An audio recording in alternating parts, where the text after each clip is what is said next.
विलियन हम लोग पढ़ रहे थे और विलियन पे हम लोगों का डिस्कशन चल रहा था। 4 क्लास आप लोगों को हम 4 वीडियो यूट्यूब पे डाला हुआ है मेरा।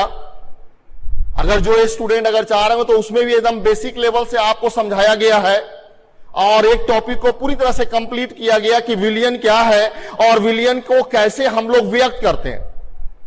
इस चीज को पूरी तरह से उसमें डिस्कस किया गया।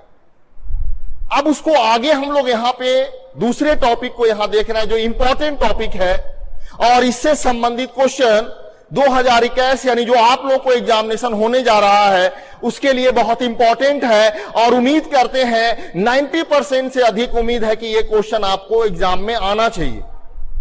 इसलिए ध्यानपूर्वक इस क्वेश्चन को आप देखिएगा। जहां हम आपको लेकर जाना चाह रहे हैं उसको समझाने से पहले, उस क्वेश्चन को समझाने से पहले, उस चीज को समझने के लिए जिस टॉपिक की आवश्यकता है वो हम लोग देखें।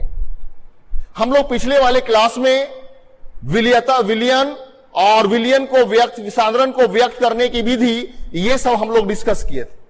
आज एक नया टॉपिक हम लोग यहां पर पढ़ेंगे जिसको हम लोग कहते हैं विलियता,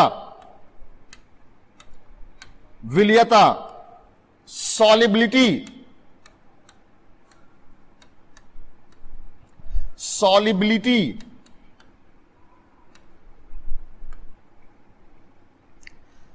पूरा डिस्कशन जो इस चैप्टर में हम लोगों का है वो विलियन से संबंधित है और विलियन का एक गुण है सॉलिबिलिटी या विलियता।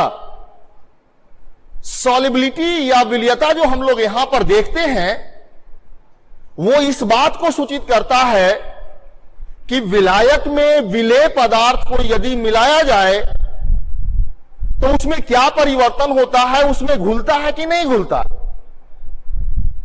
और विभिन्न प्रकार के विलायक में अलग अलग विलेय पदार्थ के घुलने की प्रकृति अलग अलग होता। जैसे नमक को आप पानी में अगर घोलिएगा तो घुलने की प्रकृति अलग होती है और उसी नमक को अगर हम लोग तेल में अगर मिलाते हैं तो उसके घुलने की प्रकृति अलग होती है।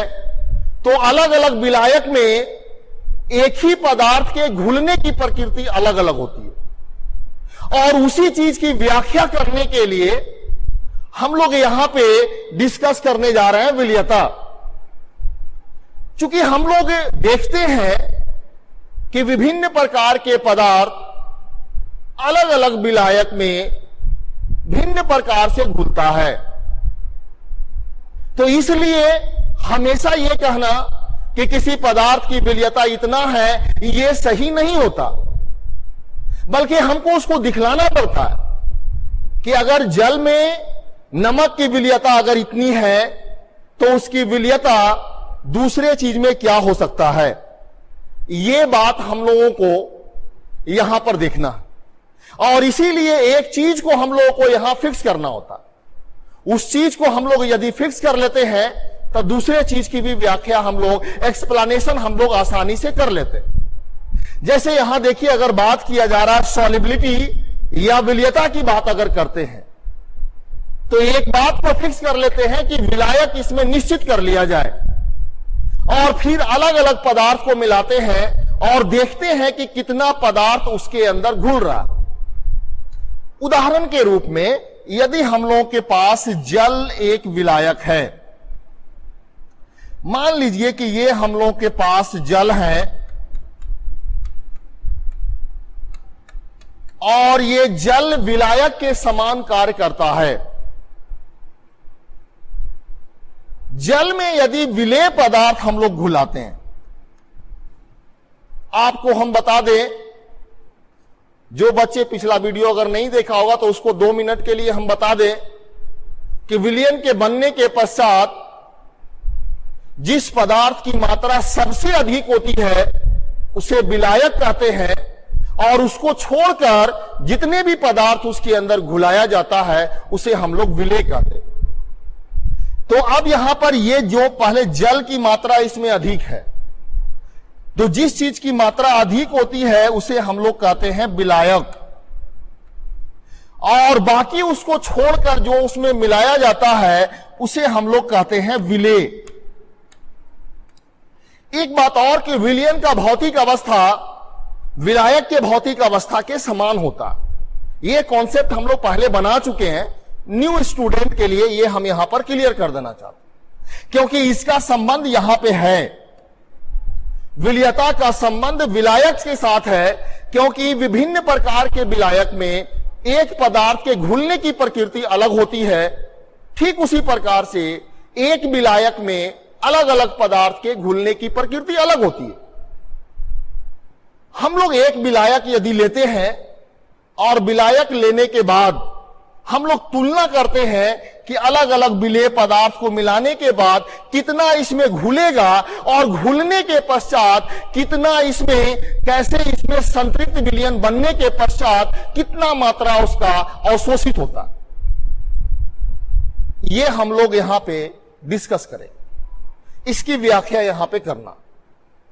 विलयता का परिभाषा जो हम लोग देते हैं उस परिभाषा के अनुसार कहता है कि निश्चित ताप एवं दाब पर किसी विलायक के 100 ग्राम में घुलने वाले विलेय पदार्थ की मात्रा को उस विलायक में विलेय पदार्थ की विलयता कहते हैं।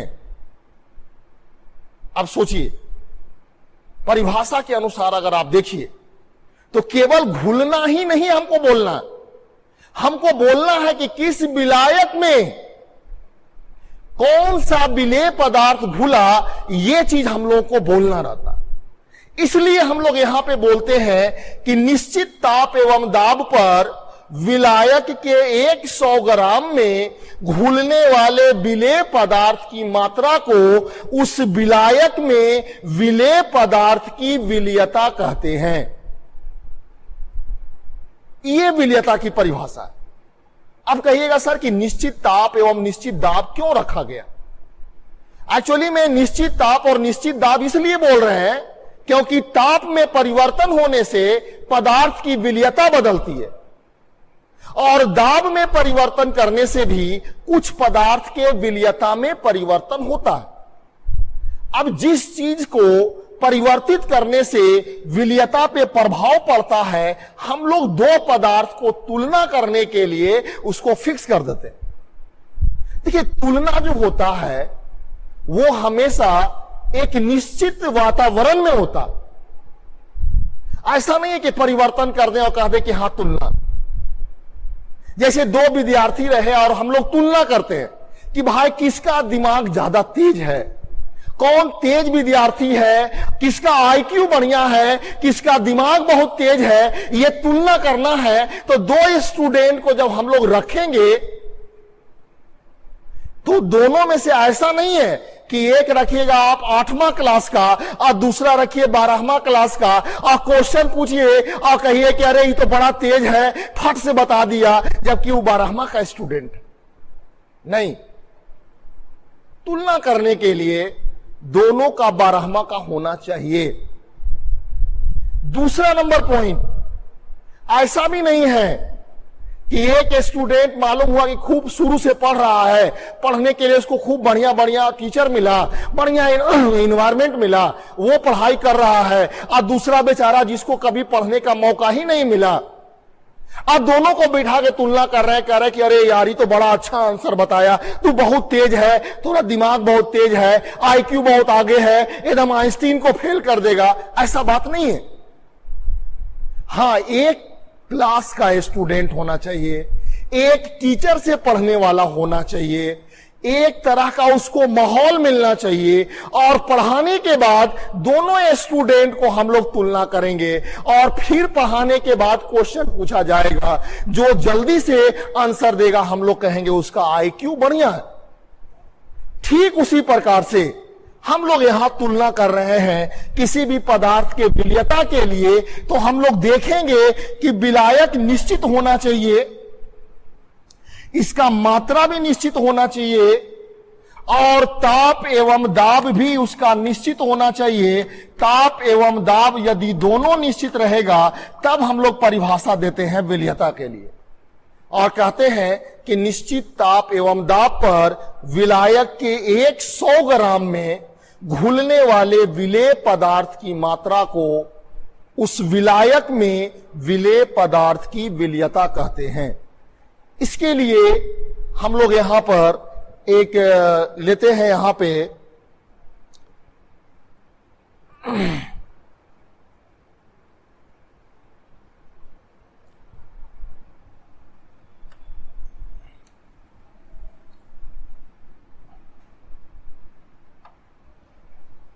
विलयता के लिए अगर हम लोग निकालना चाहें फॉर्मूला, तो विलयता बराबर होता है, विलयता बराबर हो जाएगा, विलयता अगर हम लोग निकालें तो विलयता बराबर होता है विलेय की मात्रा, विलेय की मात्रा बटा विलायक की मात्रा, विलायक की मात्रा और गुना हो जाएगा 100।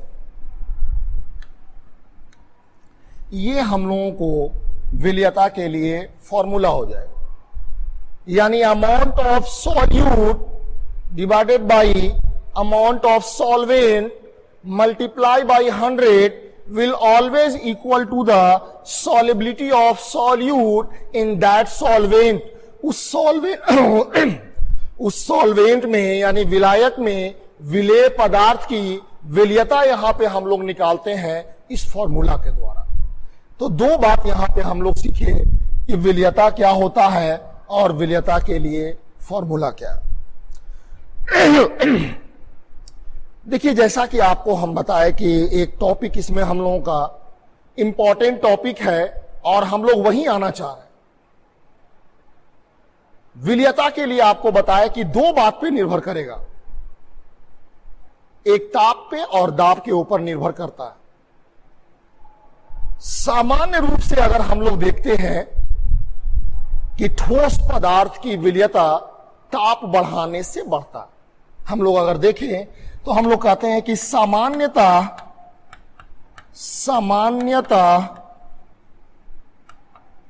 ठोस पदार्थ की विलयता, ठोस पदार्थ की विलयता, ठोस पदार्थ की विलयता ताप बढ़ाने से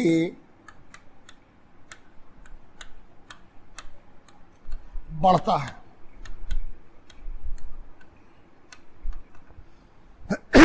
बड़ा कॉमन चीज है ये, प्रैक्टिकल भी है, हम लोग अपने घर में भी देखते हैं। कभी यदि आप लोगों को हलवाई के दुकान में यानी मिठाई की दुकान में चाशनी बनाते हुए अगर आप देखे होंगे तो देखिएगा कि कभी भी ठंडा पानी में चाशनी नहीं बनाया जाता। वहां पे चाशनी बनाने के लिए पानी को चूल्हे पे रख के गर्म करते हैं और गर्म करने के बाद उसमें चीनी आहिस्ते आहिस्ते मिलाया जाता है और धीरे धीरे उसमें देखते हैं हम लोग कि उसका विलयता जो है आहिस्ते आहिस्ते घुलते जाता है और घुलने के बाद आहिस्ते आहिस्ते धीरे धीरे गाढ़ा होते जाता है। और जितनी मात्रा आपको गर्म अवस्था में चीनी घुल जाता है उतना आपको ठंडा पानी में नहीं घुलता, जिससे यह साबित होता है कि सामान्यतः ताप बढ़ाने से विलयता बढ़ता है। किंतु ये कॉन्सेप्ट गैस के लिए नहीं है। अगर हम लोग गैस को अगर द्रव पदार्थ में यदि मिलाते हैं तो मिलाने के बाद उसकी विलयता ताप बढ़ाने से घटता है, किंतु दाब बढ़ाने से बढ़ता है। और इसी कारण यहां पे हम लोगों के लिए एक नियम दिया गया है और उस नियम को हम लोग कहते हैं हेनरी का नियम। ऊपर स्लाइड करने वाला यहां से है ना।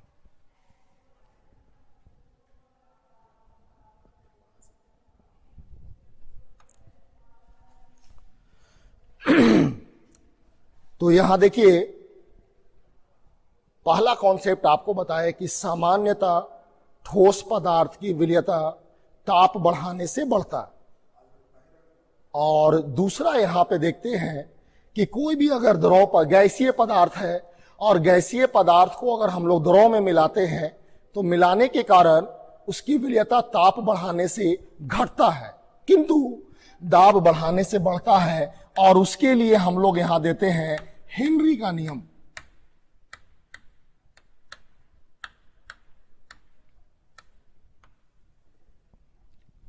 Henry's law.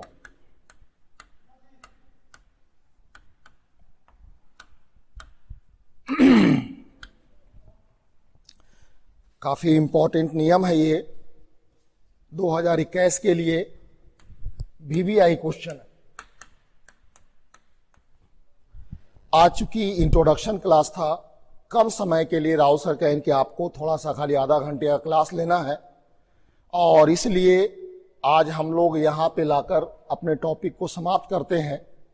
अगले क्लास में आपको हम हेनरी का नियम पूरी तरह से समझा देंगे कि हेनरी का नियम क्या है, इसके अनुप्रयोग क्या है, क्योंकि ये क्वेश्चन इस बार के लिए हम लोग को बहुत इंपॉर्टेंट है और इसको हम लोग को बढ़िया से याद कर लेना है।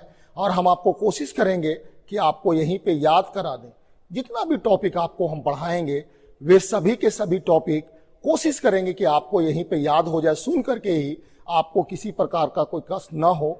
हम आपका मैक्सिमम कोऑपरेट करेंगे और इस टॉपिक को आगे हम लोग कंटिन्यू करेंगे।